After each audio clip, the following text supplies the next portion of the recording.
અમદાવાદમાં દિવસે ને દિવસે માર્ગ અકસ્માતોની સંખ્યા વધી રહી છે, ત્યારે આજે ફરી એકવાર અમદાવાદમાં રફતારનો કહેર જોવા મળ્યો છે. અમદાવાદના એસજી હાઈવે પર પકવાન 4 રસ્તા પાસે બે ઓવરસ્પીડ કાર વચ્ચે અકસ્માત થયો. અકસ્માતમાં એક કાર પલટી મારી ગઈ. સદનસીબે અકસ્માતમાં કોઈ જાનહાનિ થઈ ન હતી. પકવાન 4 રસ્તા પાસે એસજી હાઈવે પર ઓવરસ્પીડ કિયા અને સ્કોડા કાર વચ્ચે જોરદાર ટક્કર થઈ હતી.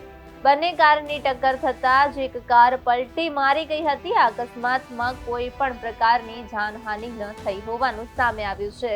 કાર વચ્ચેની ટક્કરમાં કારમાં સવાર મુસાફરનો આબાદ બચાવ થયો છે. અમદાવાદ ટ્રાફિક પોલીસે આ મામલે અકસ્માતનો ગુનો નોંધીને તપાસ શરૂ કરી છે.